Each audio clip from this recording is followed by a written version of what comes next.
staring at Greg Jordan as he waits for the whistle, one of the defensive mids. Young man out of Naperville, Illinois, actually one of the 3 former Creighton Blue Jays, nowadays calling Minnesota home. We're underway. This is just the second of 3 meetings this year. The final contest will come in Minnesota on October 25th. That'll be the only time San Antonio makes the trip to Minnesota unless they square off again up north in the postseason. And Minnesota quickly working its way into the offensive third.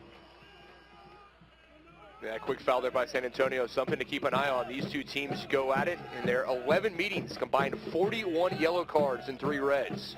It's a match that began with handshakes. We'll see how it ends.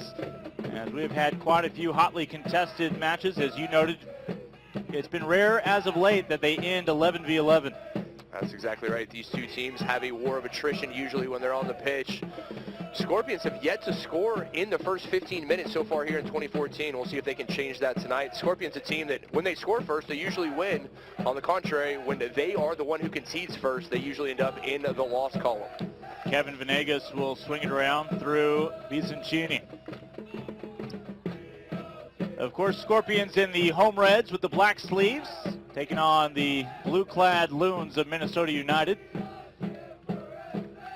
Got a couple of former members of Minnesota's pro side, these days on the San Antonio bench, including head coach Alan Marcina, a part of the Minnesota then Thunder, even before the Stars, back when he was a teammate with current defender for the Scorpions and Steven DeRue.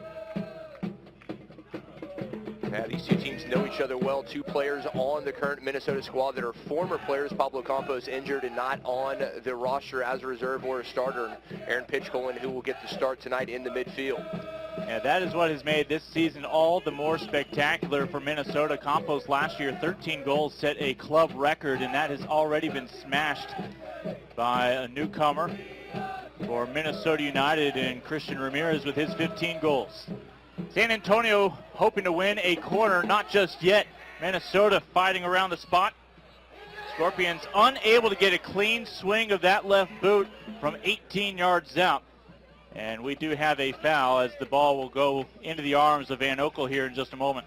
Well, wide open in the first minute or 2 minutes and a half of this one, and that's what you expect from these 2 teams. Scorpions second only to Minnesota in goals scored. Scorpions with 32, Minnesota with 36 so far. So both of these 2 teams, they press forward offensively. They look to put the ball in the back of the net early and often. Birthday boy lets that one rip over into the Scorpions bench on the near side.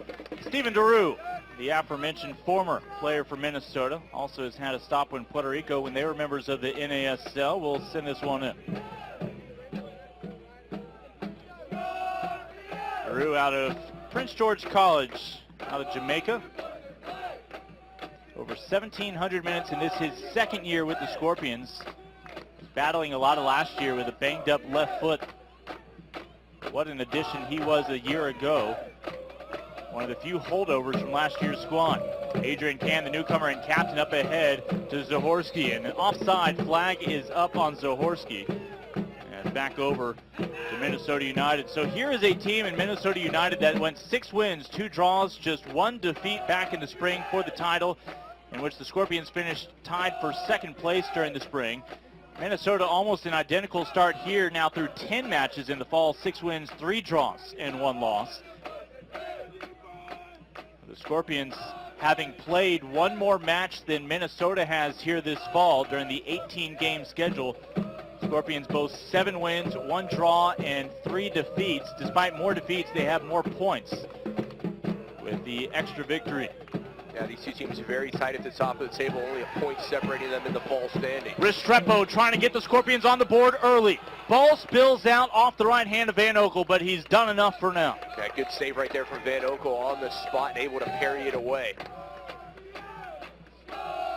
Scorpions win it back at midfield. That's Rafa Castillo. He was not a Scorpion the last time these 2 teams met. Castillo joined the Scorpions during the World Cup break after the spring season had come to completion. What an addition Rafa Castillo has proven to be, the talented Colombian. Former member of that Colombian national team in the early 2000s, was named the July Player of the Month in the NASL, his first month in the league. Here's DeRue back in the defensive third for San Antonio as Josh Saunders on his guard wearing that purple top tonight. Some nifty juggling, but back over to San Antonio. The defense is held.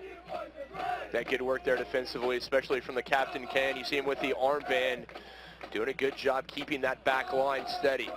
Zahorski got ahead on it. That ball may have fallen to the feet of Billy Forbes had Zahorski not reached it first. This match a little over 5 minutes old early on. But these, hands down, the top two teams in the league here in 2014, let alone, of course, in the fall season. For Minnesota, they know that they are in the championship. One of the 4 teams that will advance to postseason. They will be guaranteed a top 2 seed, a chance to host the opening rounds. The question is whether the Scorpions can claim the fall title and guarantee a home match in the semifinal round, or if they'll drop to possibly 3 or 4. They're pretty confident they will be in the postseason. You'd like to secure that home field advantage at least for the opening round, and of course if they can win the overall point total for the entirety of the 2014 campaign, a chance to host perhaps the championship, the final match. The opportunity here on the counter for Minnesota. They see they don't have numbers and they do the smart thing and slow it down, but this is exactly what we thought we saw. Box-to-box action, both of these teams pushing the pace early. So much talent, it is hard to discover a weak spot. Flag sure would go up. No, flag stayed down. Incredible. As Minnesota tried to continue its pursuit. Here comes Drew. Drew slips it into 5th gear, has Elizondo out wide to his left, Zahorski to his right. And a foul is called. Oh, Minnesota would love for that to be reconsidered. Thiago Calvano thought that he stood his ground and had a clean tackle with that dispossession, but instead, this is Rafa Castillo territory. He's ready to take his kick. We took a look at the replay here, and they have a clear foul. You can see the head. Not so much on Calvano, but as you were pointing out right there on Diaz. That's exactly right. Diaz was the one who committed the foul. Now a spot kick coming in a dangerous spot here for Castillo. We saw Castillo his first game as a member of the Scorpions against the New York Cosmos. He put one in from about the same distance. Yeah, virtually the same spot in New York. Castillo able to put this one into the net. Right now, Van Oekel directing traffic, favoring that post to his right. We're midway through the 8th minute. Scorpions with their best opportunity, the best opportunity for either side here early on. As Walter Restrepo looks on to your left, Zahorski part of the wall. Castillo looks for the near left post, and it goes wide. What an attempt right there from Castillo. He knew where he wanted to put it, just couldn't get it on frame. Looked like Van Oekel had the post covered, but either way, I think that is certainly a statement of what is to come from the Scorpions. And as we said, both these teams looking for the early goal to set them up. We take a look at the replay here. Castillo off the left boot, tries to curve it, doesn't get enough bend on it. And Van Oekel had the post covered either way. Castillo sitting on 4 goals. 3 of his 4 goals this year have been game winners, but unable to dial up the 5th goal right there. We take this opportunity to welcome in our fans from Minnesota, the Dark Clouds up there at Nomad, and our fans up at the Dubliner in Duluth, and the official watch party at Britt's Pub in Minneapolis. So certainly welcome all of you in watching on ESPN3 and NASL Live. A lot of ways to access the broadcast tonight. Of course, our fans here in San Antonio tuning in on MeTV. Walter Restrepo, in his first year as a Scorpion, will have that ball poked away, but it remains with the home side. You see the Garrison, the rebranded Section 112 featuring the Crocketeers. As Drew will send it in to Elizondo. He too a recent comer for San Antonio. Elizondo, a great addition, versatile midfielder who can polish off a goal but also create for his teammates. As Cesar out of San Jose, Costa Rica, where he had 10 caps for his national side, was received by the Scorpions. In return, Danny Barrera sent over to Carolina earlier this fall. Elizondo, the former Saprissa player, the most popular team there in Costa Rica. And he, like all the new additions to the Scorpions, he's fit in almost seamlessly from the first touch. Billy Forbes with Restrepo. Forbes has it stripped loose. Billy's going with the yellow boots tonight. Seeing a lot of green on his feet. And Minnesota will put an end to its run momentarily with an injured player down. Well, these two teams have not played since the season opener right here in San Antonio back on April 12th. Minnesota United, it was a 2-0 victory over the Scorpions, which included, of course, Julius James receiving a straight red in the early minutes of the first half. Now we take a look at the foul here again on the replay, as he can from behind. Just a little touch there on Ramirez. Ramirez goes down, and the free kick won for the visitors. Almost in the same spot that Castillo had a free kick moments ago on the opposite end of the field. We look at our head referee this evening, Eunice Maracci, having a conversation with both sides. This will be with Josh Saunders in goal for San Antonio. Saunders has only allowed one goal here in San Antonio since joining the Scorpions on loan from New York's second MLS team. Shot, and it will continue to climb, and Saunders never even considered leaving his feet to put a hand on that one. You mentioned Saunders only allowing one goal here at Toyota Field in 3 starts. The Scorpions team, they haven't lost at Toyota Field in 8 straight matches. Looking to match that team record unbeaten streak of 9 straight matches that they had back in 2012. Well, San Antonio lost its first 2 home matches, including that one to Minnesota in April, but the Scorpions now, as you noted, have not dropped one since that May 3rd defeat against Ricky Hill's Tampa Bay squad. Minnesota United, after the failed free kick, trying to work up another opportunity inside the final 18. Not just yet. Billy Forbes from Turks and Caicos, the recent college standout, joining the Scorpions after a trial during the spring. Boy, did he make an immediate impact. His first ever 45 minutes off the bench, he came in with 2 assists in a 3-0 victory over the Carolina Railhawks all the way back on May 10th. First year as a professional, and what a first season in the pro ranks for Billy Forbes. Asked Scorpions head coach Alan Marcina about him. I said, how did you find this guy? He goes, well, we've got connections all over, and this one really panned out. Forbes just 23, won't turn 24 until December.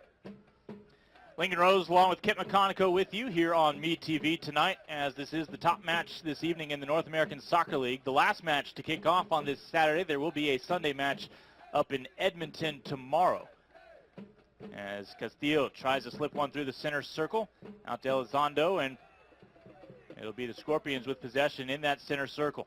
And we invite you to join the conversation on social media. You see the hashtag SASVMNU above the KSAT 12 ABC logo on the lower right of your screen.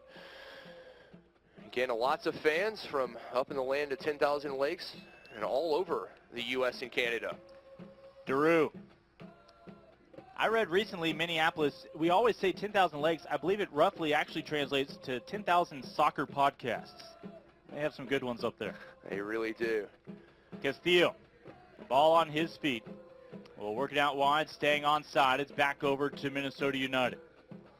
United is coming off a 2-1 victory over Fort Lauderdale back in Minnesota. That was at home, and I emphasize that that one was at home. Minnesota is not going to have a lot of opportunities remaining to play in front of the home crowd. Looking to disappoint the home crowd here tonight. Quickly trip inside the 18, and this ball sent off the noggin of Adrian Can, and that can damage a modeling career.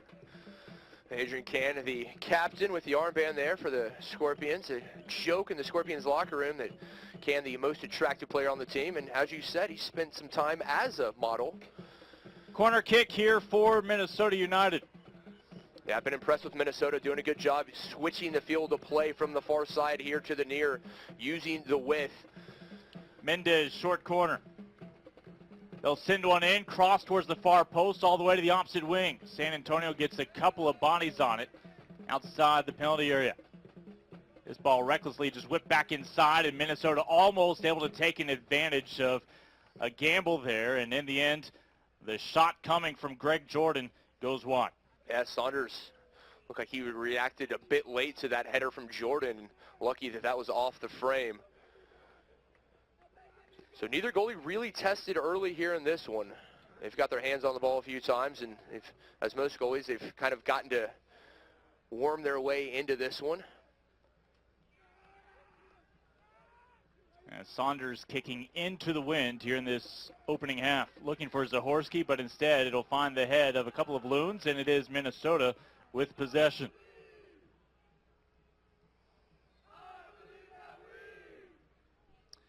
Venegas, and it was Venegas who scored one of those 2 goals back in April here at Toyota Field. Again, the dynamic of the schedule this year, 9-game spring season, twice as long in the fall, 18 matches, means that you only play each team 3 times. So you're going to have one team travel twice, and in this instance, Minnesota makes both of its trips to San Antonio before the Scorpions head up north even once. As you said, the strange season here in 2014 due to the month-long break for the World Cup. Certainly end-heavy is the season, and a lot to play. Week 12 here of the fall season, and we've got the top 2 teams in the league. Possession and opportunities early on favoring the visitors. Minnesota United, the spring champions. Elizondo looking for Forbes, and the passes just have not been on the mark here for San Antonio. Yeah, Scorpions having trouble finding that last pass into the forwards. You got to give Minnesota credit. They're doing a fantastic job dropping back defensively. They push numbers forward, but they get back. Miguel Ibarra was the one making the run.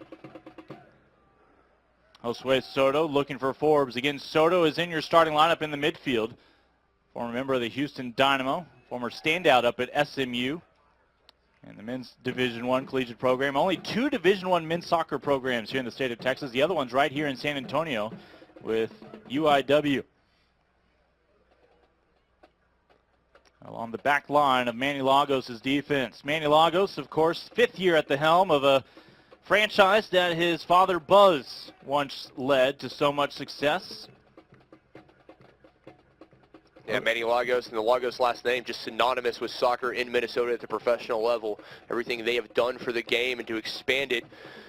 You know that Buzz back in Minneapolis, and guys have to be happy with the success that the Lagos family's had in soccer.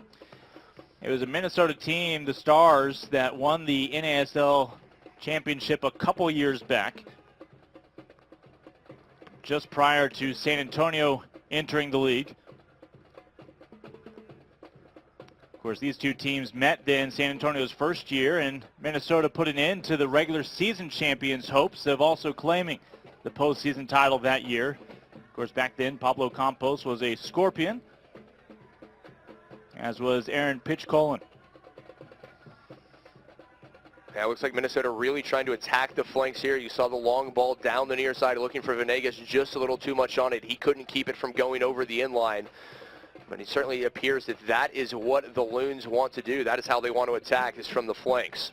Saunders finds Elizondo as his opportunity to finally send that one outside the 18. Soto again in place of Minjvar. Minjvar is back with the team now after playing in the Centro Americano competition, but you figure his legs have been thoroughly used for the past month. Van Okel will squeeze it in 12 yards off his line.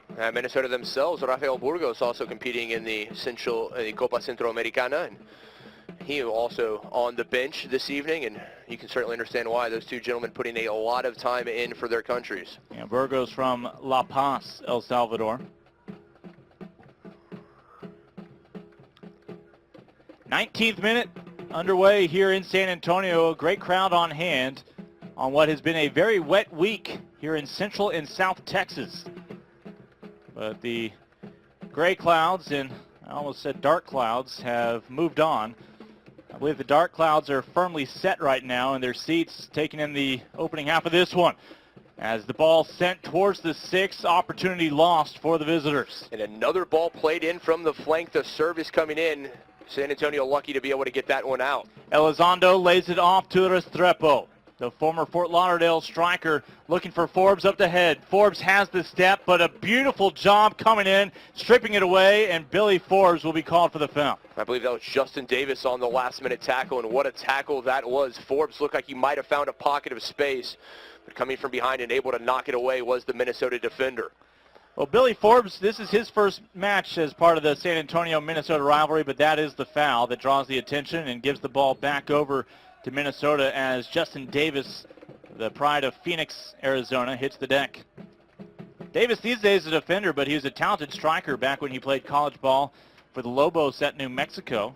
Of course, back then he was a teammate of Michael Reed's. Michael Reed now a teammate in Minnesota with him. as Daru will try to be the first one to this ball. Both teams have had opportunities. Minnesota, I believe it's safe to say, has held the longer possession. Yeah, 19 plus minutes. My apologies. Minnesota looking the more dangerous team. Obviously, they've had a little bit more possession, but they seem to do more with it. They continue to probe forward offensively with the attack. San Antonio just a disconnect between the midfield and the forwards as Elizondo takes it here. And Elizondo's tripped up by Venegas, and that will earn Venega the first card of the night. 21st minute, Kevin Venegas, whose only goal this year came in that season opener against San Antonio. And that, an easy call, clipping the back foot of Elizondo, who was not with the Scorpions the last time around. Yeah, an easy call there from our center referee, Yunus Marakshi. And the first card of the game, the caution goes to Venegas, as you said, in the 21st minute. We figured we would see a few of those here this evening, considering the history these two teams have. As we said, we look back at that stat line. 11 games, 41 yellows, and 3 reds. Of course, the first of those reds belonged to Pablo Campos 2 years ago. Julius James received one most recently back in April. I believe the third came up in a match a couple years ago up in Minnesota. Just happy that after we see our first card, it's still 11 on 11. As this is truly a great exhibition of the top 2 teams in the North American Soccer League this year since the opening month of play in this 2014 season.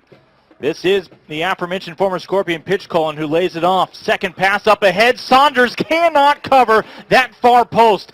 And in the 22nd minute, Minnesota United able to strike first in San Antonio. Absolutely fantastic goal there from the visitors. Good ball movement, able to find the open man, and just slipped it into the near post past the outstretched hand of Saunders for the first goal tonight. It began at midfield with Aaron Pitch Cullen, the captain, putting it on the foot of Greg Jordan, who created this opportunity on that back post, and there was no need for Christian Ramirez to clean up. That's exactly right, and a beautiful goal right there. Just found that a little bit of space, and that's all you need to get the shot off.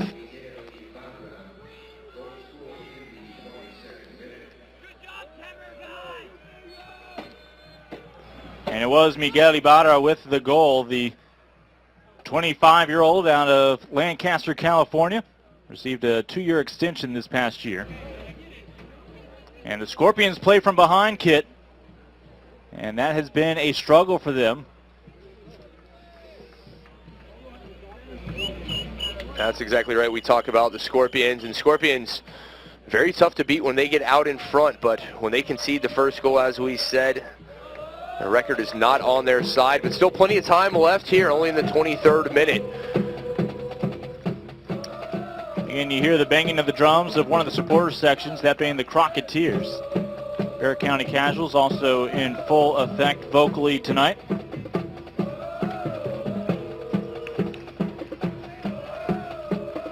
Scorpions looking for the quick equalizer. Midway through this 24th minute. When opponents score first, the Scorpions 5 losses and 1 draw this year. Pardon me, 5 draws, 1 loss. So San Antonio's been able to find the equalizer. They just haven't been able to get completely over the hump. This ball lobbed in. We'll never find a second San Antonio player to get on it. And Rafa Castillo, of all people, wins that header, although briefly. Yeah, the Colombian certainly not the tallest, but he has a vertical leap as he showed off moments ago. And here comes Minnesota, another opportunity. Ibarra, and the whistle goes for the foul. No, there is no whistle there, as this play will continue. Ibarra looking to create and get other teammates involved, as he is the difference here early on. Adrian Can, the defender, is looking to make a run. Out to Daru. Zahorsky behind 22. The spin sending it the wrong way, but Rafael Castillo will try to save this opportunity. Yeah, squandered opportunity right there. San Antonio looked like they had numbers in the counterattack, unable to get the ball into Zahorsky cleanly, and as a result, Minnesota had time to drop back and man up. Reminder that Little Nick's New York Pizzeria offers daily pizza and pasta discounts. Take pride in offering additional discounts to all military. You can find them online at www.littlenicksnypizza.com. Elizondo again sends it out one. This is Barajo, the defender, pushed up on the right side, sending it towards Elizondo, and he's about 2 inches shy of laying his noggin on that one. Yeah, that's about the longest give and go you're ever going to see. Elizondo played it out to the far side of Barajo. Barajo right back to Elizondo. And as you said, just an inch away. Elizondo unable to get the head to it. Again, Barajo laying one in for Elizondo and just could not trouble Van Oekel with a shot on frame. And Van Oekel will take his time. Van Oekel these days a familiar name in the North American Soccer League. It is now his 5th year with the Minnesota side. As this is his 12th start in 13 matches. He has just tonight eclipsed 1,000 minutes here in 2014, allowing 10 goals along the way. Looking for insurance. Instead, a corner kick coming up for Minnesota United. Miguel Ibarra with the early goal here tonight has Minnesota United out on top. Assist from Greg Jordan, and you wonder if Pitchcolin will get an assist as well on that goal. Yeah, that goal coming through the run of play in the 23rd minute. But Minnesota's looked most dangerous on the set pieces and the service into the box from the far sides. Looking to go up 2. This ball carries outside the 18. Now a run. Flack stays down off the left boot, and it'll trickle into the arms of Josh Saunders. Billy Forbes working the magic. Restrepo outside the perimeter of the box. He has Forbes, Zahorsky, and Elizondo all inside the 18, but he's being bullied into that corner.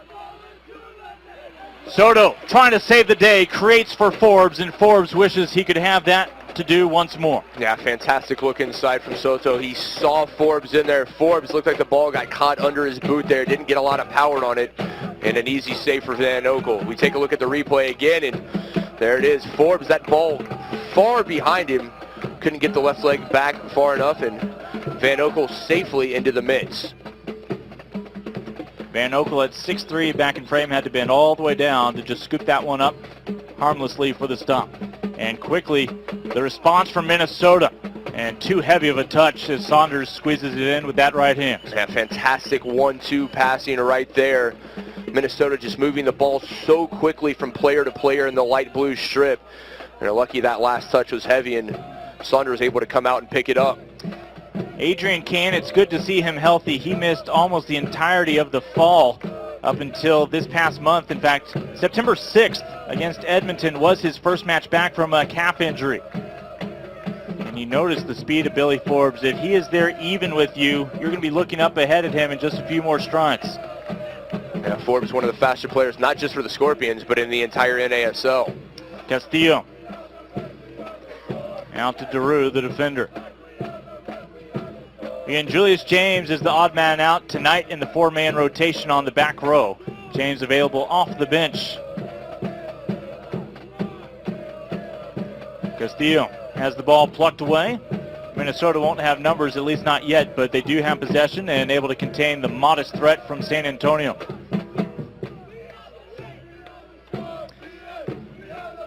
Giuliano Vicencini with the double sevens on his back, one of the handful of Brazilians. Yeah, certainly a Jogo Bonito flair to this Minnesota team, if you will. A lot of Brazilians and some very good ones playing their trade up in Minnesota. Vicencini arriving. They really appreciated his on-field leadership with this squad. Cross towards the far post, and nobody within range. And this wedge will continue to climb over the crossbar. Simply a goal kick coming up for the Scorpions and Josh Saunders. Saunders has seen one ball eclipse his goal line tonight. The visitors from Minnesota have now outscored San Antonio here in the confines of Toyota Field this year. 3-0 thus far. That 2-0 victory in the season opener back on April 12th.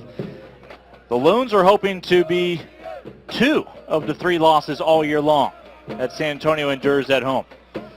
Yeah, Minnesota's taken 8 or 11 of the possible 18 points against San Antonio since 2012 and looking for another 3 here this evening. Scorpions with a corner and an opportunity here on the set piece. We'll see if the Scorpions can do something with it. Josue Soto will do the honors. Soto with 1 goal this year, no assists. The left boot is quickly declined. Daru, the last man back for the Scorpions. Flack stays down, out on the far right side. And this Minnesota defense not showing any signs of weakness here early on. No, one of the better defenses in the league. You look at this back line of Diaz, Calvano, Davis, and Venegas. Sometimes he pushes forward, but they have been absolutely phenomenal, especially when they have a lead. Better than a half hour complete here in San Antonio. 1/3 of the way done. And a friendly chest back to Van Oekel. Reminder that this evening's game clock brought to you by Seiko, the official timekeeper this year of the North American Soccer League. Back to Janicki, the only original Scorpion who has been with the club all 3 years, and he's almost played every minute. He did get a couple of games off when Adrian Kane returned to full health this month. Oh, fantastic tackle right there, taking it away from Forbes. Forbes trying to use the pace.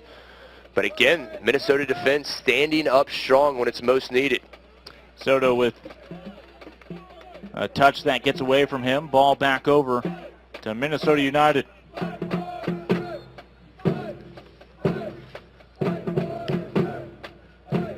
Well, Minnesota United, as many opportunities as there have been for their team to have excuses to struggle, whether it be changes in ownership over the years, branding, identity, facilities having to play indoors during the early part of the spring with the snow, outdoors on a different surface. They have been a pretty constant near the top of this league, winning that title in 2011, being a finalist in 2012, falling to Tampa. And part of that is Manny Lagos has been at the helm of this program since they have entered the NASL, and if only one other team in the NASL can claim as much, that's Ricky Hill over there in Tampa Bay, and of course he claimed that 2012 title. Yeah, Lagos has done a fantastic job. Minnesota always knows what they have with Manny Lagos as the head coach, always has his guys prepared for every single match, no matter how important or unimportant it may seem. These guys come out and play the same way every game. Tomasz Zahorski was hoping that ball would slip through the fingertips of Van Oekel. Well, I've mentioned some changes in ownership. These days it's Dr. Bill McGuire, the proud owner of Minnesota United, and we know a little something about the doctor. In fact, he's from League City, Texas. He's a Texas Longhorn and got his medical license and degree at UT Galveston and here in Texas. You think he's troubled at all over who he's rooting for tonight? I kind of doubt it. I kind of doubt it as well. I think he's solidified himself with the Loon fans, and the product that he and his team have put out on the field speaks for itself.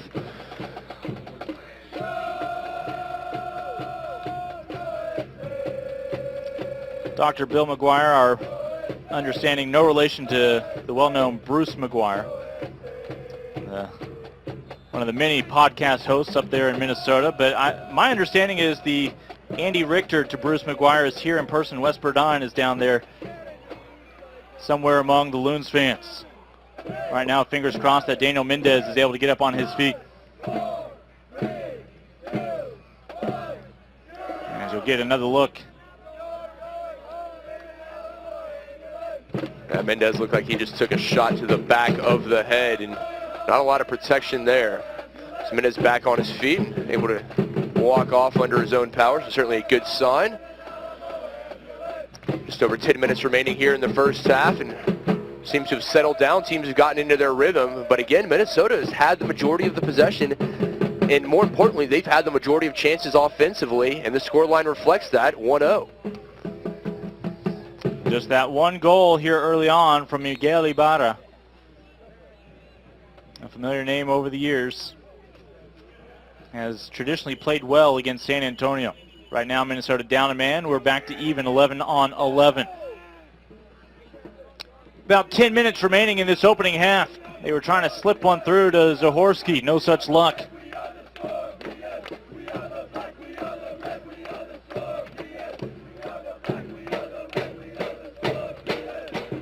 As Steven Daru trying to get something started, and well, there's a nice forearm to the chin of Daru, and that will not go unnoticed.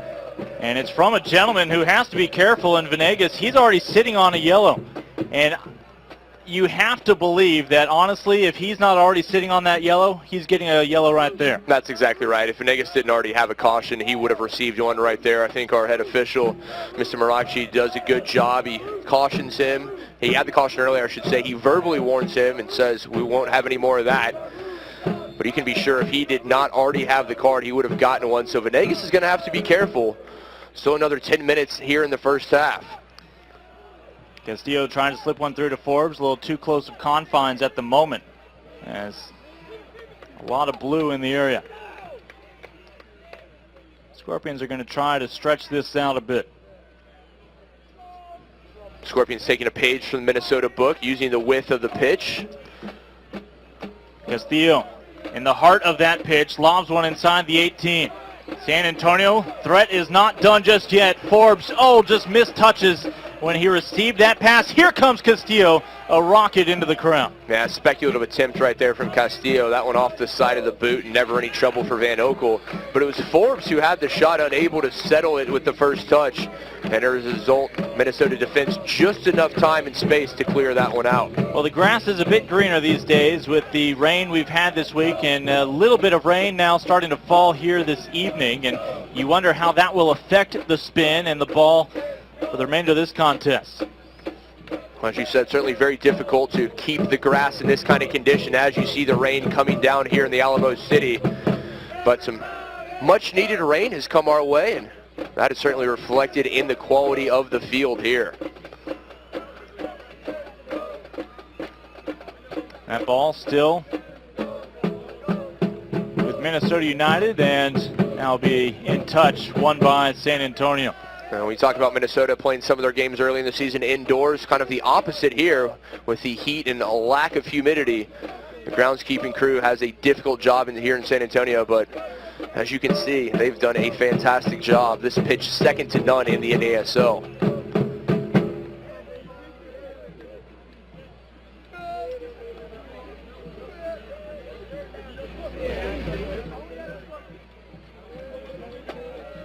Elizondo moving in the wrong direction back towards Daru. Minnesota, for the most part, having their way in this opening half, working with the advantage. Here comes some passion from Restrepo. Forbes an option out to his left. Restrepo wants to finish, looking for that far post. The ball curves into the arms of Van Oekel. That's what you want to see. Didn't have the best shot on goal, but that's what we need from Walter Restrepo, or that's what I say the Scorpions need from Walter Restrepo. They need him to go at defenders with the ball at his feet. Opportunity right there, and we'll see if he continues that. 19 yards off his line and drifting farther from his own goal. Van Oekel sends this one over to the head of Adrian Can, as Daru will fire it back across midfield. Billy Forbes in a foot race for the 50-50, and they are going to concede, does Minnesota United, a corner kick to San Antonio, as Thiago Calvano, the vice captain, determined that that was the more favorable option as opposed to risking Forbes winning that ball. That was the only option Calvano had, did the right thing, knocked it out of bounds, conceded the corner, but much better than the goal. Again, Josue Soto will continue to handle the corners from both ends. This is the second corner kick of the half for the home squad. Left foot delivery towards the back post. It was Adrian Can who got the first contact, and San Antonio is now going to venture over to the opposite flag. Another deflection right there. Restrepo tried to put it on goal, but again, the Minnesota defense coming up at the last moment, able to put that one away. Van Oekel no need for a save. The Bear County Casuals you just saw singing in the rain. Castillo trying to send him into a celebration and just mistiming the leaners. San Antonio had a second bite at the apple and still no goal to show for it. There is now, though, a third straight corner kick. Yeah, momentum on the side of the Scorpions as we take a look at that corner again, bouncing around. You can see Restrepo tried to put a head to it. Forbes, the shot on goal deflected. Back post. And the first contact from Minnesota as this ball issued the other way. It's passed to Rude. Saunders needs to make a decision. He now retreats back towards his line. That goal no longer vulnerable. He is in place. Scorpions come to help. Yeah, wonderful defense there. Restrepo coming back, and here's Minnesota still with it. Opportunity for a cross on the far post. And the Scorpions will settle for a goal kick from Saunders. Frantic play from both sides, up and down, box to box, inline to inline. And you can see Minnesota really trying to get that second insurance goal before half. Scorpions trying to tie it up. Approximately 5 minutes remaining until these two teams head to the dry locker rooms to talk about the second half. This first half belongs to Minnesota United thus far, up by 1 goal.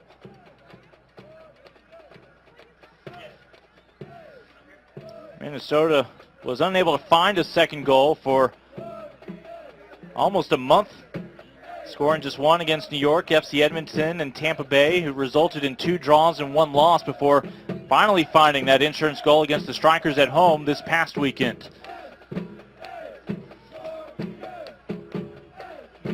San Antonio, meanwhile, has not been shut out since back in August, and the Strikers were able to do so in Fort Lauderdale. Pitch Colin taps it out wide to Venegas. Forbes giving chase, able to poke it back over to San Antonio. And Forbes will take another shove, but play continues. Yeah, good no call right there. Forbes looking for the foul, and far less egregious than what we have seen earlier on. that's exactly right. We take a look, and you could see the hand coming out that time. It was Mendez on the back of the jersey, but really no call for the foul. The referee makes the right decision. Janicki.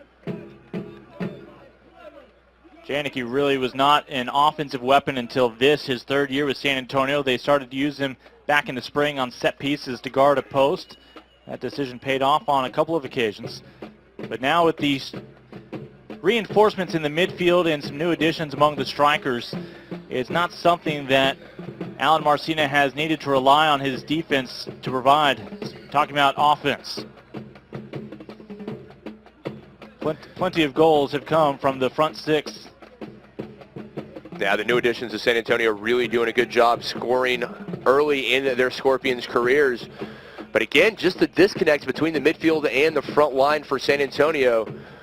Defense does a good job, takes it away from Minnesota, gets it to the midfield. But for whatever reason, that pass in, that dangerous ball up to the forwards, just not connecting for the Scorpions here in the first half. At the moment, down to 2 minutes in this opening half. We'll plan to speak with each head coach. Manny Lagos going into the locker room. Alan Marcina coming out of the halftime locker room. And you've got to assume head coach Manny Lagos from Minnesota is happy with his performance in the first half. The goal in the 23rd coming from Ibarra. But really the story is their defense just been able to clamp down on San Antonio. San Antonio not a lot of opportunities on the offensive side of the field. This is a Minnesota team that already knows that it will be among the 4 in the postseason, and yet they are playing as if their season is on the line here in the fall. And that is a far contrast from what we saw last year with Atlanta after locking up the abbreviated spring season. Quickly declined, knowing that they would be hosting the Soccer Bowl in that single match competition last year. Well, Minnesota saw what Atlanta did. They kind of took their foot off the gas at the end of the season. They were unable to win the Soccer Bowl, unable to get back into that run of form, and Minnesota's not going to make that same mistake. They're keeping the foot on the gas the whole way here. Inside the 18, cross off the left, the header goes wide. It's still playable. Another dangerous opportunity coming from a ball into the box. Scorpions able to clear that one away, and we'll see if they can counter. And again, you'll see Venegas laying up the ball out to Greg Jordan, or no, pardon me, yes, it will be Jordan, and that may have been off the elbow as he and Daru pile up on that near post. So the whistle goes against Minnesota. Free kick for San Antonio as Rafa Castillo will take it here. 2 minutes will be added of stoppage time in this opening half. So after a few more seconds tick off, we'll still have a couple minutes for the Scorpions to try to find that first goal of the night. Of course, Minnesota determined to find some insurance. Yeah, 1 goal and 1 card, both on the side of the visitors. Venegas got the yellow in the 21st, and 2 minutes later, Ibarra with the only goal. Daru looking for Elizondo, who's just trying to post up, if you will, go hip to hip and win a position on the pitch. Couldn't do so. Too much size out there for Minnesota. Yeah, the Scorpions are having some trouble trying to play in the long ball, playing the ball to the head. And Scorpions, the shorter team here offensively, have got some big players on that back line for Minnesota, and that's worked to their advantage. It's funny how San Antonio has evolved. It used to be that the Scorpions were the physical team, the team with the size, but this year the success has come with speed on the ground. When among your stars is Rafa Castillo, who's generously listed at 5'6". I think it's probably closer to 5'3", 5'4". Yeah, you look at Castillo and also Elizondo Forbes, not the tallest guy. Caesar, who comes off the bench, along with Guy, 2 other diminutive players, but they have all the pace in the world, and that's what's got San Antonio at the top of the table here in the NASL fall standings. Matt Van Oekel, as long as a ball does not get past him tonight, it'll be a good birthday. About midway through the stoppage time here, 2 minutes were added. No substitutions in the first half, just the 1 card. A couple of brief injury moments early on. And Minnesota right now content to go into the locker room as Manny Lagos asking for the whistle. Manny Lagos very aware that all the red kids are shifting towards the left end, and with that, the moment Billy Forbes scoops up the ball, the whistle from our referee. So 45 minutes in the books, and it's Minnesota United on a Miguel Ibarra goal with a one. Huge. Conversely, if San Antonio can get back into this one and get the equalizer, all to play for in the second 45.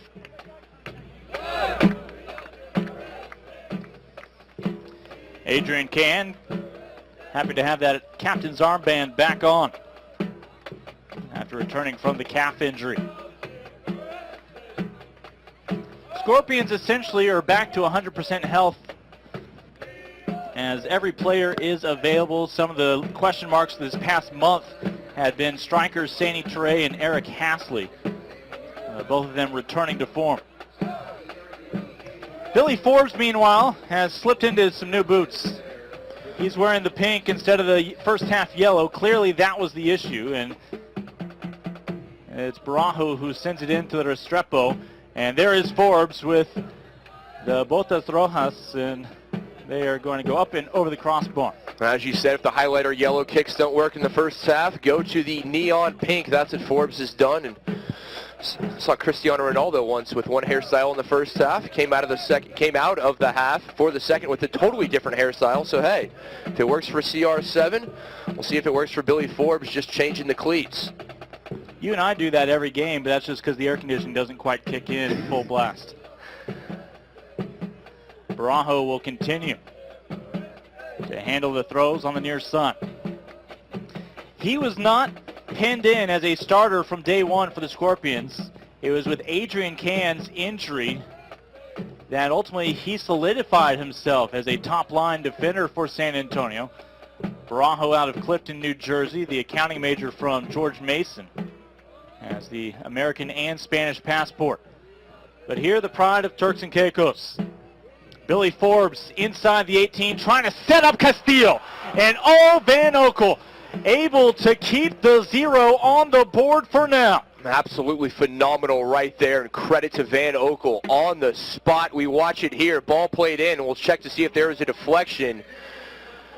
Can't see it there, and it looked like Van Oekel who was able to parry that one away, but either way, fantastic defense from Minnesota as they concede the corner. Josue Soto will continue to handle the corners. It was either Van Oekel or one of his defenders, as we are not quite ready. Oh, that the scariest moment thus far in terms of an equalizer, as congestion inside the 6 is building. Towards the back post, Castillo leans in, and now a little bit more breathing room for the visitors. But again, the United defense doing what they did in the first half, stepping up when it's most important. Van Oekel, phenomenal job again. She said the birthday boy having a heck of a game here tonight. Van Oekel doesn't need a touch that time around. A little bit of help from Calvano, the vice captain. Well, San Antonio's come out here in the first 3 minutes. They've pushed forward, and they've made it abundantly clear they are looking to tie this one up as quickly as possible. Taking a page out of Minnesota's book from the first half and doing a good job using the width here and trying to play some balls in. Barajo there, but just a bit too long for Zahorski. Tomasz Zahorski, a sensation last fall in his debut in the North American Soccer League, including a brace in his debut against Tampa Bay at the start of last year in the fall. Tomasz this year in 2014, you add it all up, about 1,200 minutes, 6 goals, including 3 game winners to his name. Yeah, I like what head coach Manny Lagos had to say at halftime when I asked, you guys purposely playing the ball to service in from the flanks, and he said, we're just trying to find space, play the ball quickly, and that's what you have to do at this level. Find any pocket of space you can. That's how Ibarra got the goal. We'll see if Minnesota, with the free kick here on the side of the Loons, Scorpions fans unhappy. Manny Lagos' offense has been clicking this year. Again, without Pablo Campos and those 13 goals from a year ago. Campos, mind you, the all-time NASL goal career leader. All of a sudden, Minnesota, all they do is they find already 15 goals from Christian Ramirez, along with 5 assists. He's really having a Georgi Hristov kind of year, the talent last year in Tampa Bay who was able to both set up and finish. But not just Ramirez. Minnesota has the top 2 goal scorers as the flag is up offside this year. There are 5 players in the North American Soccer League that have 8 goals. That is second best behind the league best 15 from Ramirez. Yeah, Ramirez, an absolutely fantastic season. It looks to continue that here this evening, and he's played well. He's been in the middle of all the offense for the visitors, and that time Elizondo looking for the flag, as were the faithful here at Toyota Field. But a good no call again from our center referee, Eunice Marachi. He's done a very good job, assisted by Pedro Trejo Jr., William Tomlinson, and our 4th official, Christopher Mercado. Play continues. This one, Ibarra, looking for an assist on the cross. Instead, Can sends it back out of the 18. Right now, only 10 Loons are on their feet, and that will be why this ball is issued in touch. San Antonio likely will give it right back here in just a moment. Take this brief opportunity again to welcome in our fans from Minnesota, the Dark Clouds, up there watching at the Nomad, the official watch party at Britt's Pub, and the guys up in Duluth at the Dublin. I'd like to give a special shout out to Mr. Chris Lidholm, the play-by-play voice of the Minnesota United Loons. Good friend of ours and one of the better play-by-play guys, not just in the NASL, but in the soccer world. He has been the voice of the Thunder, the Stars, and now Minnesota United. Has watched this team evolve.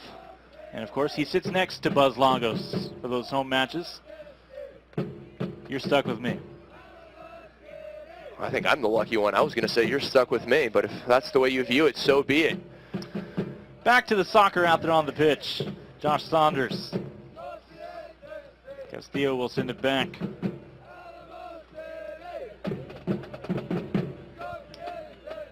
Looking to get that ball to, again, the pink-footed Billy Forbes, as he and Zahorski are your strikers tonight.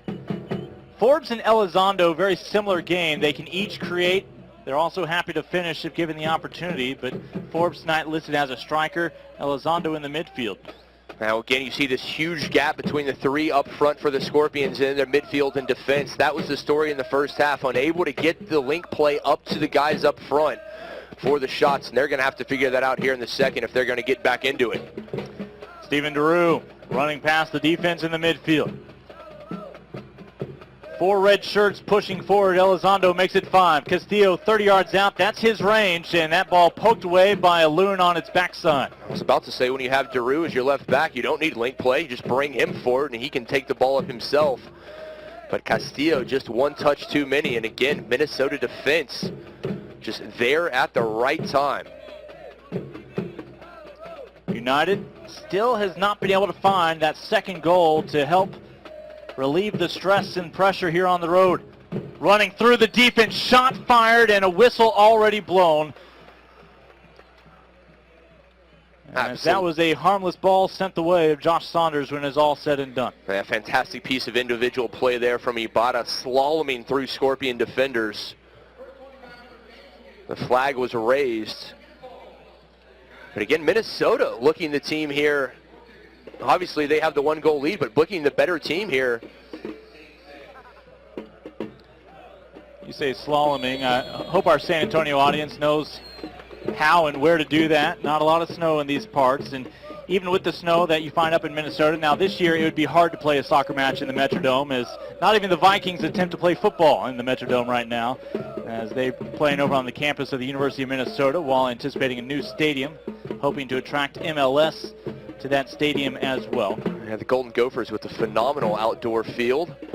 The Vikings played their first outdoor game in many years in the state of Minnesota. Opportunity for Josue Soto. Bending it with that left boot, looking for as the amount of time remaining continues to decrease. Now only 1 card issued so far. That was a caution in the 21st minute going to Kevin Venegas of Minnesota. Saunders with a little nifty play outside the box. Shades of Manuel Neuer, the German national goalie. Does Germany have a good soccer team? They're okay. Soto. 30 yards on the ground, and Van Oekel again pivoting on that right knee, able to knock it down to his right side. Well, Soto started his career as an offensive-minded player. He's since dropped back as a member of the Scorpions, more of a defensive midfielder, but he started to press forward as this game progresses. We'll see if that's a storyline here in the second. That goes straight from one goalkeeper to another. Matt Van Oekel, it has not been easy maintaining a shutout here. The past 30 minutes, really, the Scorpions have certainly put a couple of quality balls in his direction. Yeah, Van Oekel doing the work, but again, that back line, Davis, Calvano, Diaz, and Venegas playing the way they have all year, on fire. Ibarra, can he achieve the brace here on the road? Bisoncini, little give and go. No, tap from Jordan, and it winds up back with Saunders. But a beautiful idea. That's what we saw in the first half. That's how the goal from Ibarra was created. The 1- and 2-touch quick passing, and just a Scorpions boot away from another shot opportunity on the goal of Saunders. Outside of your picture is Elizondo trying to sneak his way while staying on side into a opportunity for a shot on goal. Forbes through defenders looking for Elizondo to make a run, and the connection not made.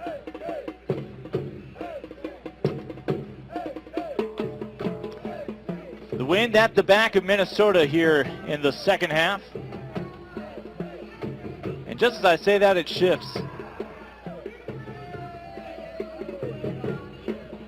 Fairly pleasant temperatures, sub 80s because of the rain we have had these past 48 hours plus, including some rain in that first half today.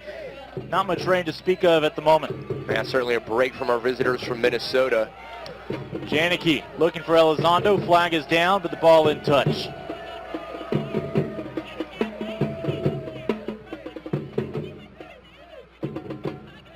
Ibarra, 110 against another. Cesar Elizondo, again, began this year with Carolina.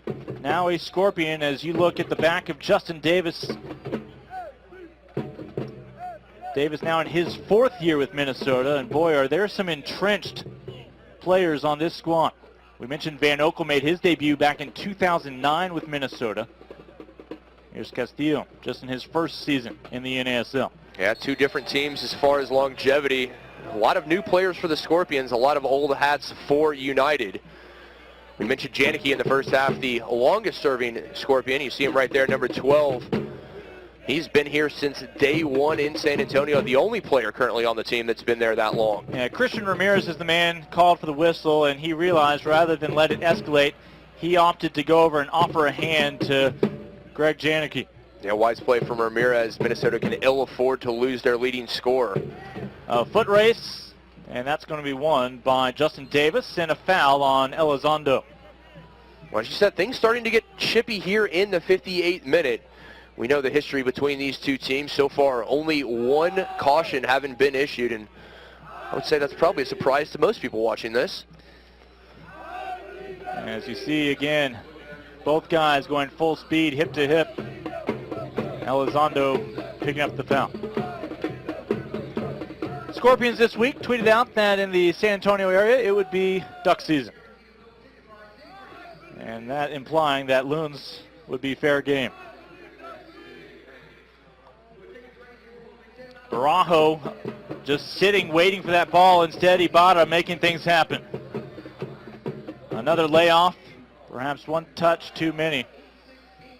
And you said it exactly right, the difference right there. Ball watching from the Scorpions, Ibarra moving, anticipating, and now Forbes with the chance. How about watching Billy Forbes? He was looking for Zahorsky, but this group of fans, I should say, at Toyota Field, when Billy Forbes has that ball at his feet, they are electrified. They start to rise up, expecting something incredible to happen. Walter Restrepo, so much success this year has come when that ball has moved through him, through the midfield. Yeah, Restrepo, another player just electric with the ball at his feet. One of the guys that makes you hold your breath, as does Forbes. Castillo trying to lob one in. And again, that size for Minnesota and the sheer numbers that time at the 18 paying off. Minnesota, that's Christian Ramirez hoping to find his 16th goal on that possession. Again, Christian Ramirez out of Garden Grove, California. You assume will wind up with the Golden Boot this year.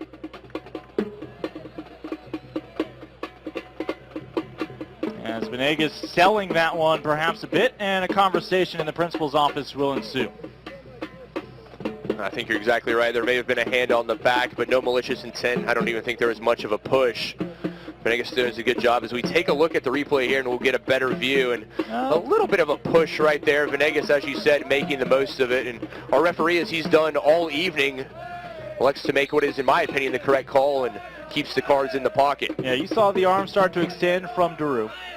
Venegas, of course, has the yellow, and you could argue very well could have been ejected in that first half. Has been in the center of some of the altercations. It goes both ways, though. Lots of room here in the middle for Castillo. Elizondo will have Barajo, the defender, come behind him. Barajo cross, looking for Zahorsky. And there's Restrepo to clean things up. Forbes will send one off the backside, but I think they're going to call an arm from Forbes flailing at that ball, and it is a handball on Billy Forbes that gives this back over to Minnesota United. That's exactly right. That'll go against Forbes. San Antonio looking dangerous here in the past few minutes. We take a look at the replay, and Barajo plays the ball in, looking for Tomasz Zahorsky, the third all-time leading scorer in Scorpions club history. Although I don't know if you would call that an intentional handball. That's more of a ball that sent into your arm. Either way, the threat is over for San Antonio. An hour complete of soccer between these two teams. And right now, Minnesota still sitting on that one-goal advantage. But as long as they are unable to find that second goal, and here is a big opportunity for the Scorpions to find a potential equalizer, San Antonio continues to be just one solid shot away. But even that time, that offensive opportunity, there were five defenders back, only 4 in red for the Scorpions, and the numbers, at least on the offensive side, have not been in their favor tonight. Soto keeps it tight along the 6, but it's Aaron Pitchkolin, former teammate of Josue Soto, who sends it out for this run. Ibarra will lose it to Barajo. as Janicki completes that ball's trip all the way to Josh Saunders. You've got to tip your hat to Miguel Ibarra right there. Looks like he was beat, just clawing, scratching, fighting for that ball, giving every bit of effort he possibly had. Again, Miguel Ibarra last year, part of the NASL Best 11. Played just shy of 2,000 minutes for Minnesota. Back then had the number 23 on his back, shifts to 10. This ball volleyed off the two palms of Saunders for the stop to keep it a 1-goal difference. Yeah, the Brazilian Julio Vincentini right there from outside the box scorched the palms of Saunders and did the only thing he could, pushed it right back. Ball sent right back to the new father, Greg Janicki. And that flag, one of the easier choices to elevate a flag. Zahorski, so hungry for a goal as of late, called for the offside.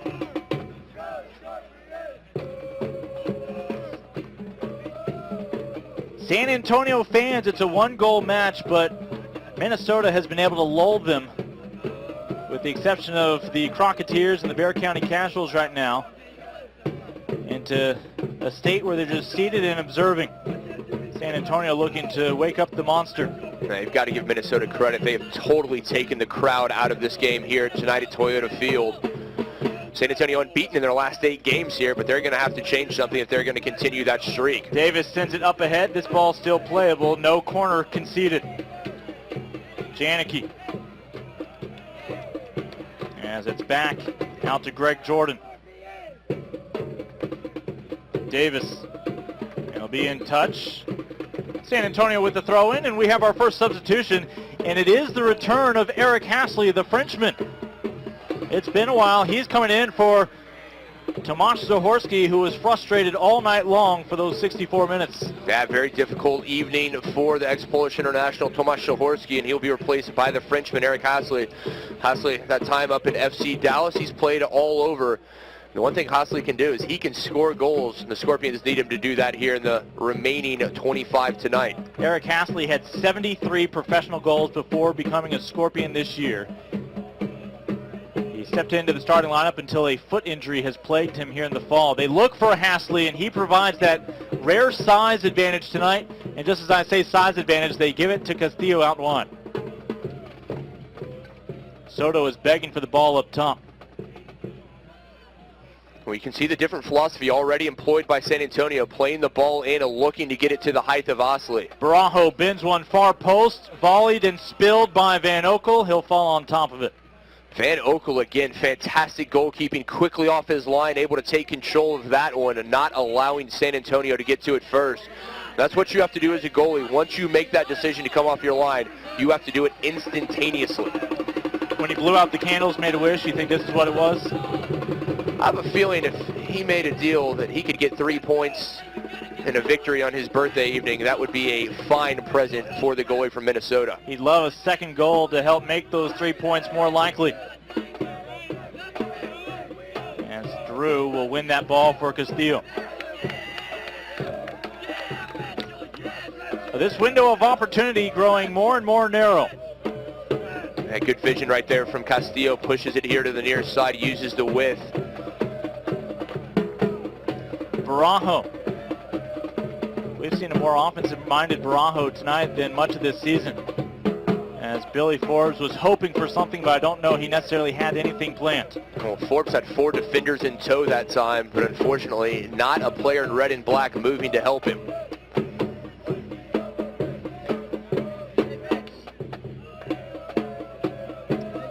Miguel Ibarra's first half goal, still the difference maker, his 6th goal on the season. Some people insist this is a rivalry, others insist it's not a rivalry, but when these two teams come together, it always appears to be as intense as any. For two teams separated by as many miles as they are. Meeting for a second of 3 scheduled times offside the call against Minnesota, back over to the Scorpions. Yeah, the flag up there on Hasley. And you talk about the rivalry. It certainly is a physical rivalry. We talk about the 41 yellow cards and 3 reds issued in their 11 meetings. San Antonio would like to get a few W's on their side of this rivalry. So far, they have won only 1 game in a possible 6 against the Minnesota United Loons since 2012. Yeah, all-time series, Minnesota 3 wins, 4 draws. San Antonio a second victory as well, 2 wins. Last year against San Antonio, Minnesota took 2, played to 1 tie, and then dropped 1. And that has been a very busy gentleman here tonight. Yeah, Miguel Ibarra, certainly the MVP tonight. He has been all over. He has pushed forward offensively, has the goal, but he's dropped back defensively to add help to that back line that's been so stout.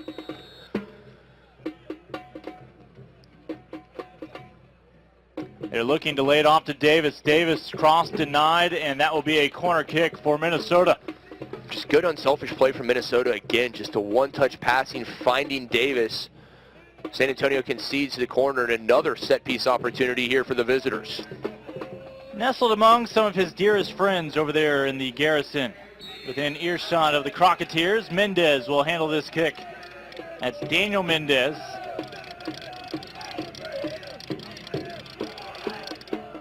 He goes well beyond the far post.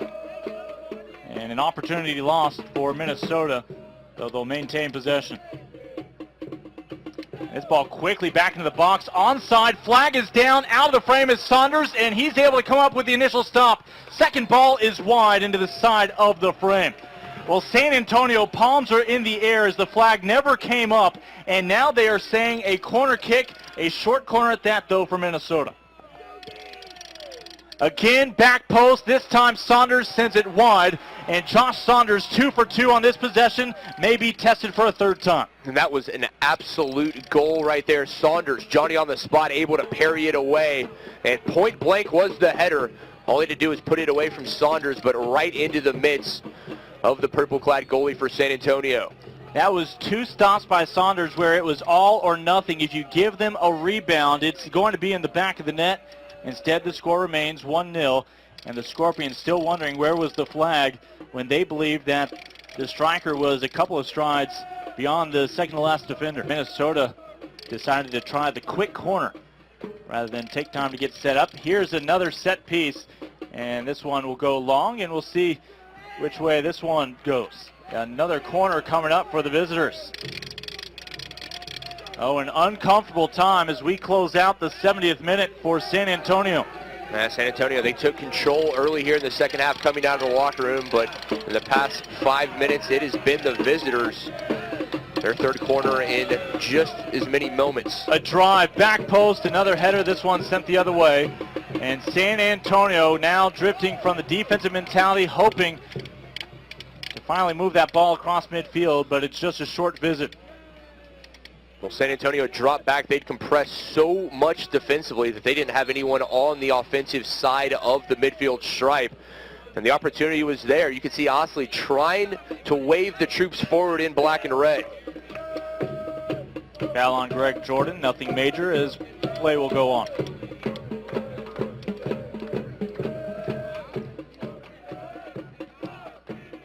You see the discipline of all those baby blue kids out there, and now perhaps a free-for-all led by this man. Foot race, flag down, Ibarra. And he has a chance with an open frame, and Miguel Ibarra has the brace tonight in the Alamo City.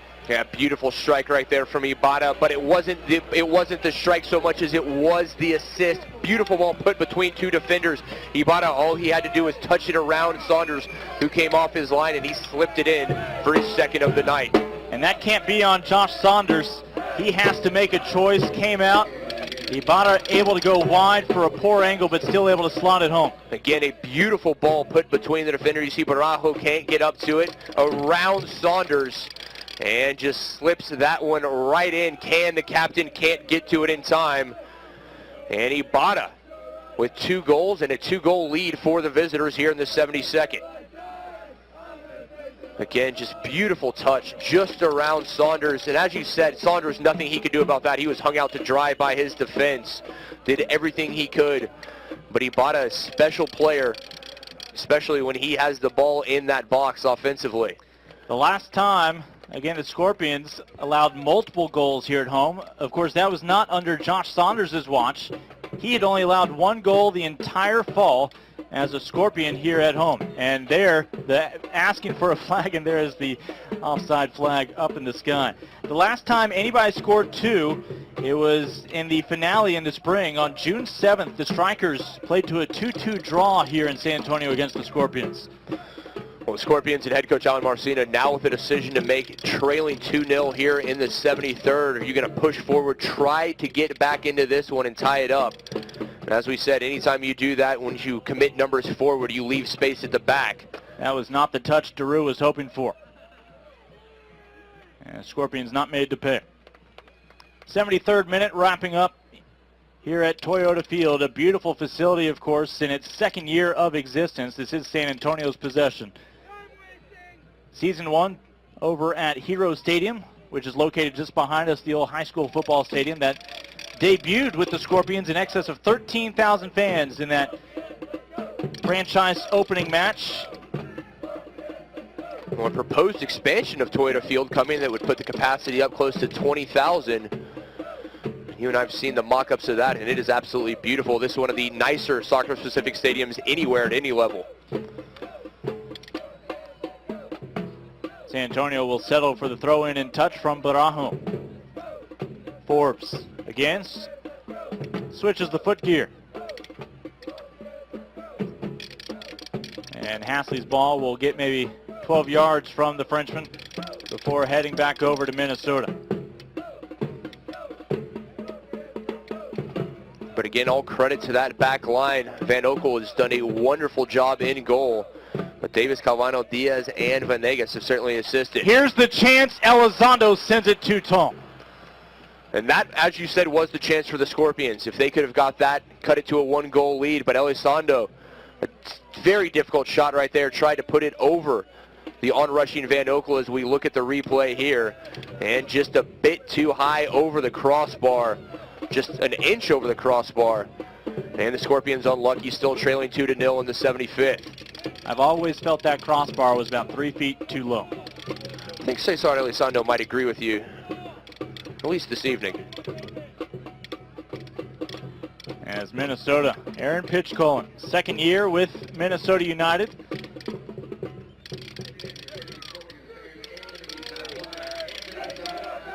About 15 minutes remaining in the scheduled 90 between these two teams. The top 2 teams in the standings, regardless of which table you look at. Minnesota won the spring. San Antonio tied New York in that spring for second place.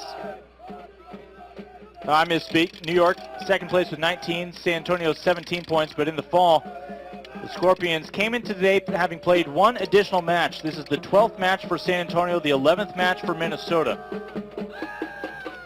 Well, if Minnesota can go ahead and get the victory here this evening, get the 3 points on the road against the league leaders with a game in hand, that would be huge. Obviously, the spring season champion, they've booked their spot in the championship. But as head coach Manny Lago said at half, we want to keep going. We want to go into that championship on fire. It would just be 3 points like any other win, but what a valuable 3 points these would be for the visitors. Again, our game clock brought to you by Seiko, official timekeeper of the NASL this season. It means Minnesota would still have an extra game in hand this season and be out ahead of the Scorpions. And it's not that we're talking about Minnesota trying to get into the championship among the last 4 teams. They're in there. They want to have the opportunity to host both matches. With performances like tonight's, they're well on their way to being able to do just that. San Antonio's still in the conversation to do the same, but tonight would be a setback. And Scorpions are coming off a tough defeat on the road against Carolina. 3-1 was the final last weekend. This was a San Antonio team that couldn't do anything worse than 3 points on the road to start this fall campaign and much of this season.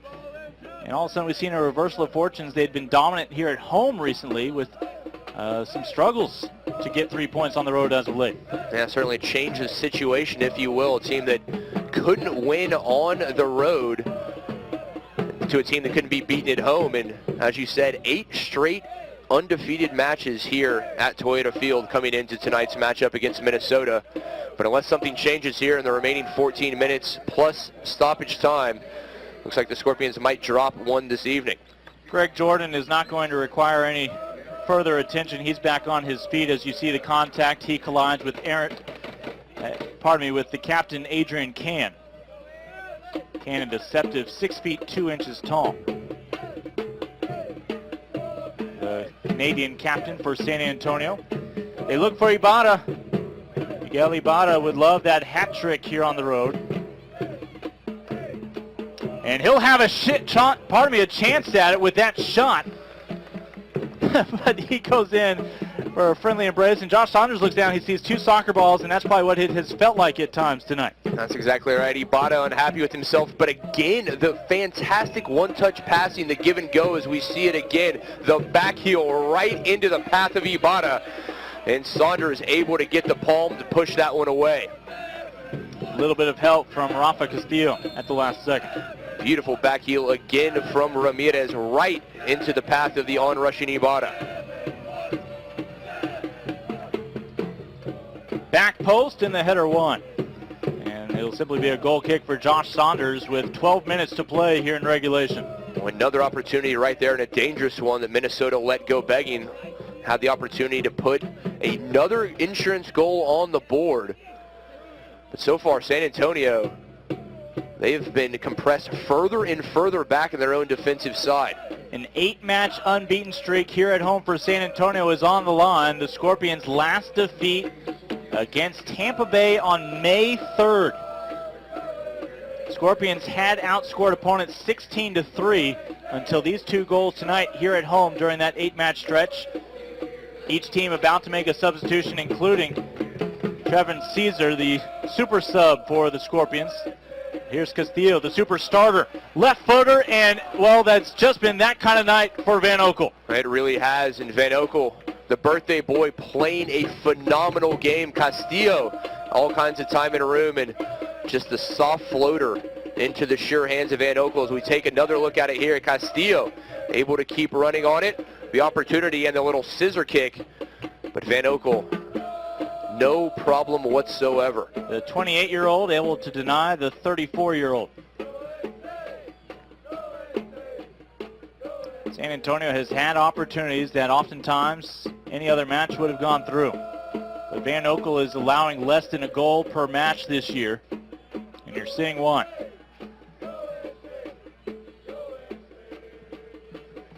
Yeah, Minnesota very content to keep possession. Milk some precious seconds off the clock here with the 2-0 lead. Drew up to Hasley. Again, Hasley the first sub. Scorpions still have not had a chance to bring in Trevin Caesar. Soto out wide to Barajo.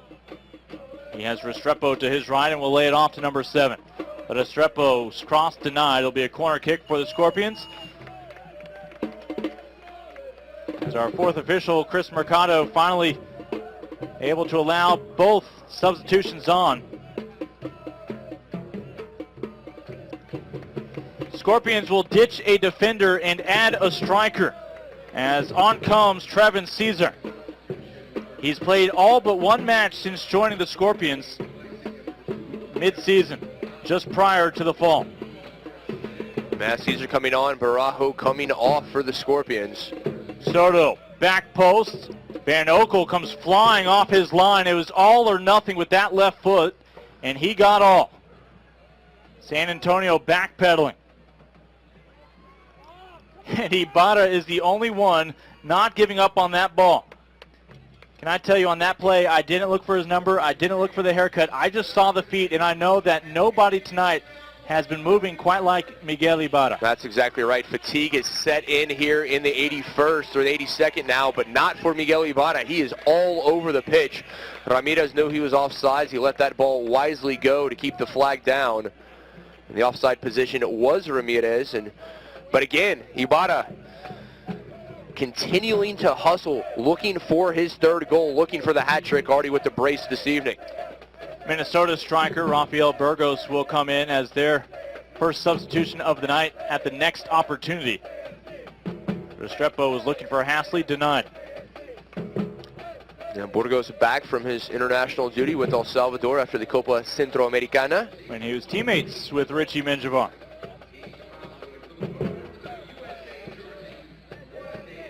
Seven and a half minutes remaining.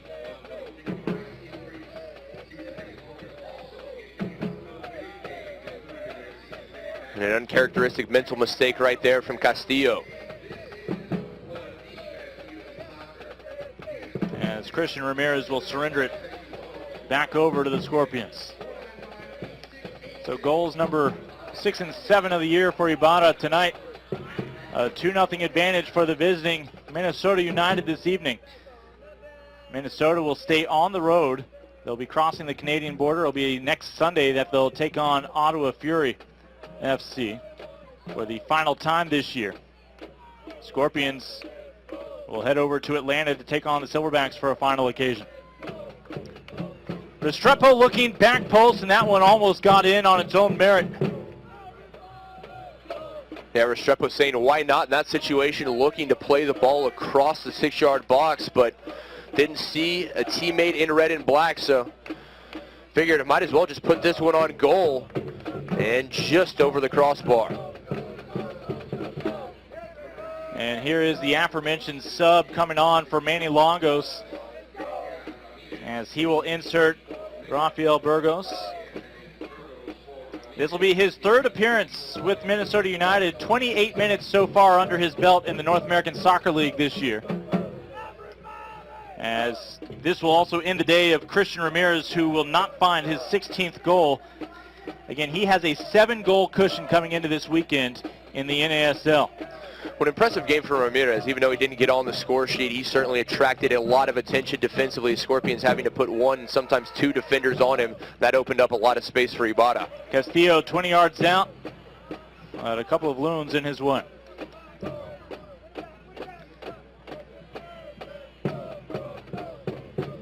Soto out to Daru. And which way will this go? A goal kick.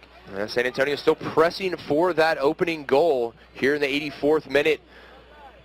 That back line and now the midfield dropping back of Minnesota to contribute defensively. And looks like we are going to see another substitution coming for the visitors in a few moments. It'll be Brian Coleman, native of Woodbury, Minnesota.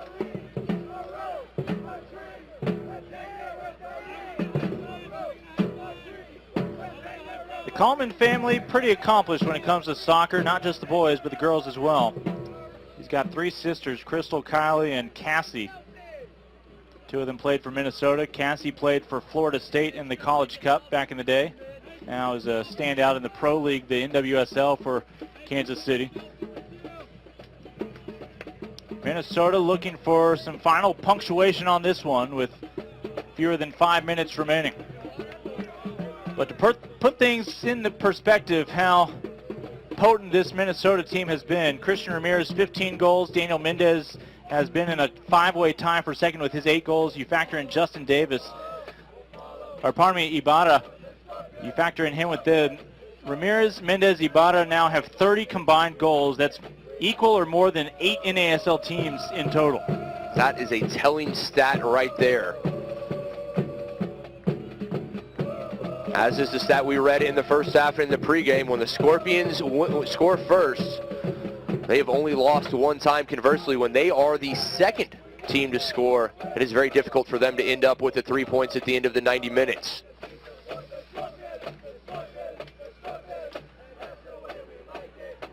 Restrepo.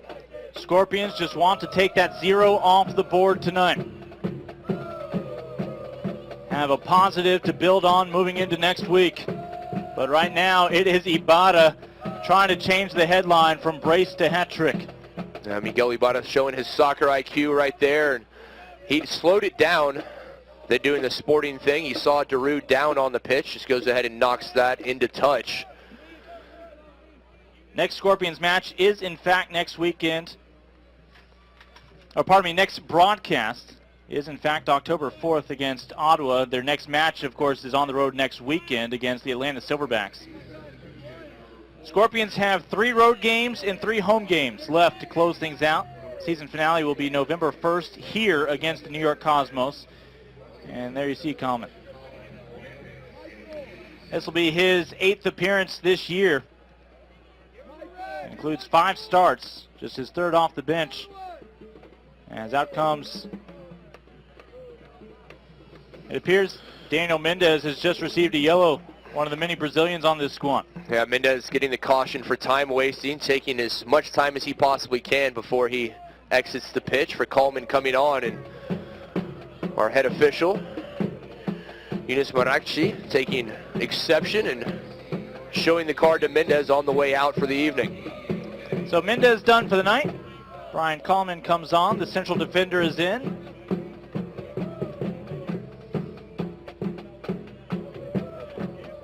And Brian Coleman, one of the 3 products out of Creighton University. As this ball issued back over to Minnesota, though directly to Van Oekel.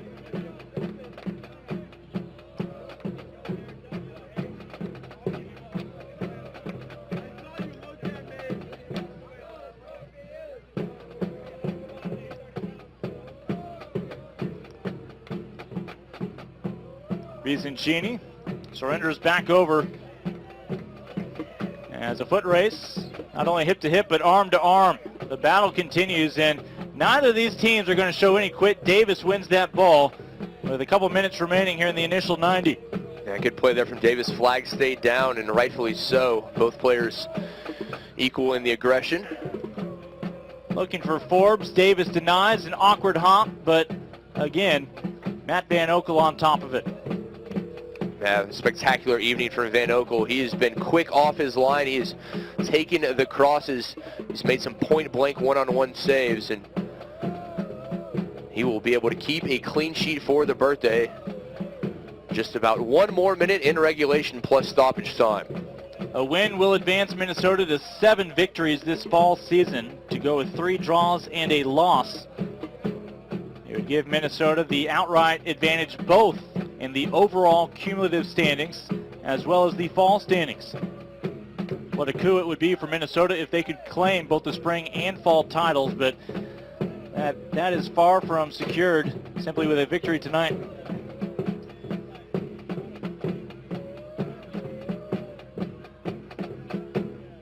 It is our assumption these 2 teams will both be headed to the championship, the 4 teams that will compete in 2 rounds. Obviously, Minnesota will be there. San Antonio would have to have quite the fall, not even to secure a 4 seed, but Scorpions determined to have home field advantage, at least in the first round. Yeah, Scorpions not only looking for a home field advantage, looking to break the psychological block that they have against this Minnesota United team, especially here in San Antonio, where they have not found a victory over the Loons their last 2 times here to the Alamo City. And it's 2 matches separated by so much time, April 12th and now September 20th, and yet the score at the moment the same, 2-0. A lot of the characters are different for San Antonio. Out there on the field right now, Billy Forbes was not a part of the team for San Antonio, nor were Trevin Caesar. 2 minutes of stoppage time have been added, make it 3 minutes of stoppage time have been added. Castillo not a part of the Scorpions either. Well, it's a very difficult loss for the Scorpions. Their 2nd consecutive. They fell 3-1 last week at Wake Med Park in Cary, North Carolina, to the Carolina Railhawks. So as you said, still obviously in the fight, looking for the championship, but they're going to have to regroup after these 2 losses. Well, thousands poured into Toyota Field tonight, sticking through the rain in that first half. Watched their Scorpions fall behind by a goal in the opening 45, and now they start to depart and head into their next phase of Saturday evening plans here in San Antonio. As Minnesota United, and as impressive as Ibarra has been on one end of the pitch, Matt Van Oekel solid back on that goal line for Minnesota tonight with the clean sheet. That's exactly right. Ibarra doing the work offensively, and that is played out, and that will do it. Van Oekel with the clean sheet on the birthday. Or no, excuse me, we're going to have a substitution. My apologies. A substitution will enter Simone Broccolello. Of course, Broccolello has to be a part of this, This is another gentleman who, again, you go into this season thinking you have Campos and Broccolello as two of your biggest threats. But the way this season has played out, this is only his 4th appearance of the fall, his 12th appearance overall with the team. He's logged fewer than 500 minutes out there on the pitch for Minnesota United. Broccolello comes on for who else but Miguel Ibarra, number 10, the goal scorer tonight for Minnesota, as he gets a well-deserved break. And a pat on the back from head coach Manny Lagos and his teammates. It has been a phenomenal game for number 10 in the baby blue tonight. Meanwhile, as Broccolello comes in, again, he came into this year the leading goal scorer in Minnesota history with 21 goals entering this season. Has found 2 additional goals here in 2013 as, well, a few more accounts being opened just for some cards. And caution being issued this time to Steven DeRue. The left back gives a big tackle there, and a little extracurriculars on to Burgos at the end of that one. Yeah, Burgos coming in off the bench and not wanting to lose a leg. Nifty footwork from Broccolello. In his limited time, that will be another whistle from our official for a foul. And play continues. 3 minutes of stoppage time were added. And I believe now the hands in the air. It is official. Minnesota, the top team this fall after winning the spring title, also has the overall advantage for that #1 seed as